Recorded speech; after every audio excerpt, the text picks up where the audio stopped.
Hari ini kita akan berusaha untuk merenungkan. Ada satu hal saja dalam hidup ini yang akan mempengaruhi seluruh kehidupan kita. Dari sejak anak-anak sampai nanti kita dewasa. Itu cuma satu saja.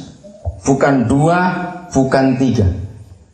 Saya ulangi, untuk semua kita, umur berapapun kita, bahkan sampai nanti, kalau kalian punya anak, kita semua punya anak, bahkan yang punya cucu, perhatikan, hanya ada satu hal saja, bukan dua hal, bukan tiga hal, cuma satu, yang akan menentukan, akan mempengaruhi, yaitu pilihan.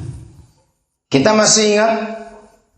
Hal pertama yang Bapa kita di surga buat untuk manusia, yang dia minta adalah memilih.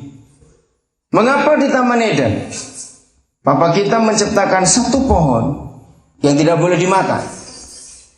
Nah, logika kita, pikiran kita sampai hari ini, manusia menyalahkan Tuhan.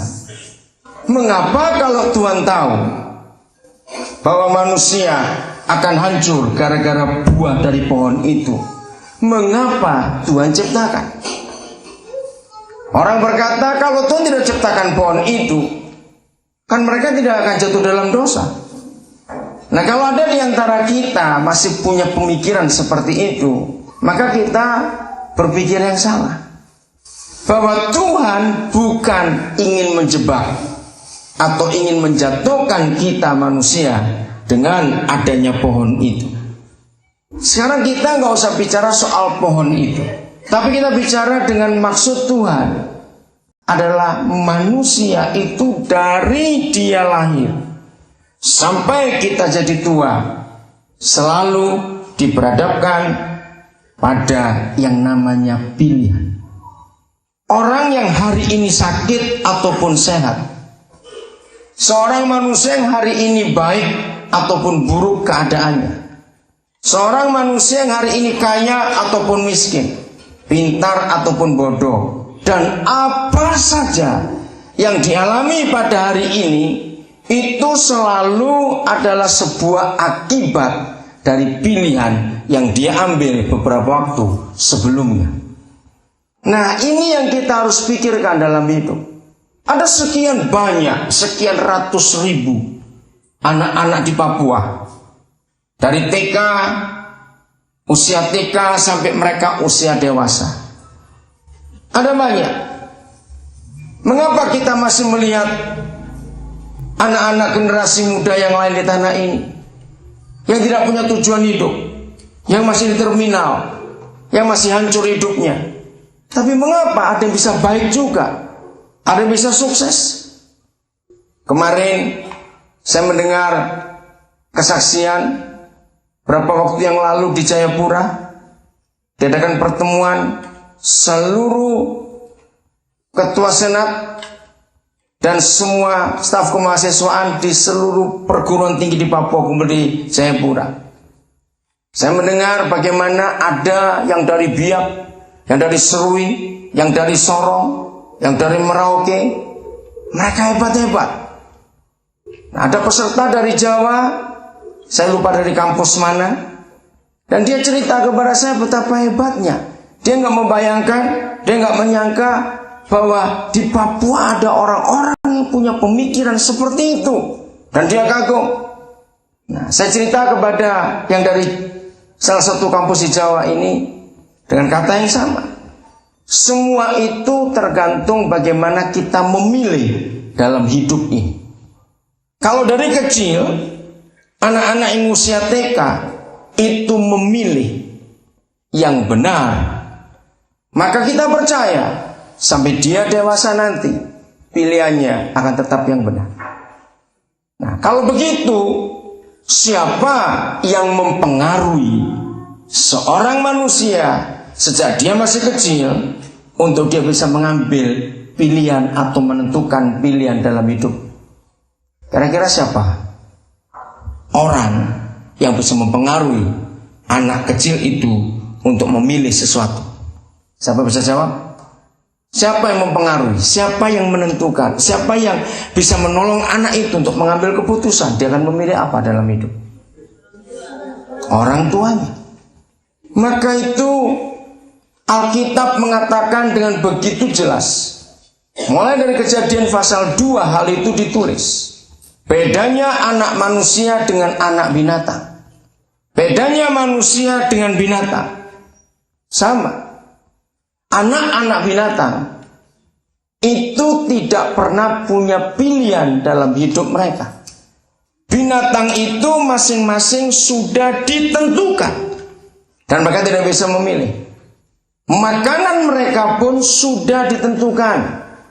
Maka itu dari kecil binatang itu tahu, nggak mungkin mereka punya pilihan harus makan apa. Betul tidak?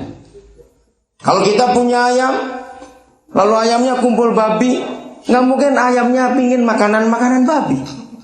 Betul tidak? Kita punya anjing, kumpulkan sapi, nggak mungkin anjing akan tertarik makan makanan sapi. Mereka tidak punya pilihan dalam hidup. Semua mereka. Itu sebabnya bedanya anak orang dengan anak binatang. Anak binatang tidak perlu diajar. Ya. Kita jangan buang-buang waktu untuk mengajar anak anjing gonggong. Perlu diajar gonggong mereka? Tidak. Kita tidak perlu buang-buang waktu untuk mengajar anak burung terbang. Mereka tahu sendiri. Bahkan 90 sekian persen binatang itu mereka hebat, jauh lebih hebat dari kita. Begitu mereka lahir, langsung mereka bisa lari dan bisa cari makan sendiri. Coba lihat anak orang. Dari kecil dilahirkan, dijaga, dirawat, dipelihara, sampai umur 3 tahun bisa nggak ngaduk susu sendiri? Bisa tidak? Tidak bisa. Umur 3 tahun. Begitu lama menunggunya. Nah, dari situ kita melihat bahwa bedanya manusia dengan binatang karena manusia bisa memilih, binatang tidak pernah punya pilihan. Dan lebih hebat lagi, binatang itu tidak pernah bosan menu makanannya. Bayangkan kalau anjing bosan makanan itu, repot kita.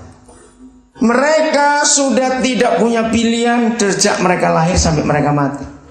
Tapi kalau manusia, kita terus dihadapkan pada pilihan. Tadi waktu kita memuji Tuhan, ada SMS masuk dari Manokwari.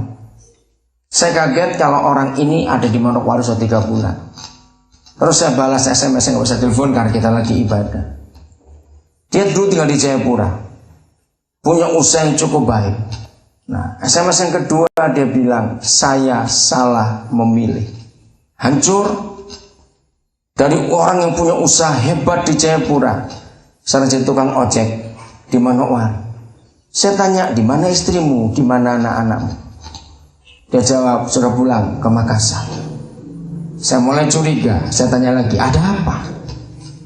Mereka menolak saya. Nah, ingat, mengapa dari orang yang begitu sukses jadi hancur? Karena dia salah memilih.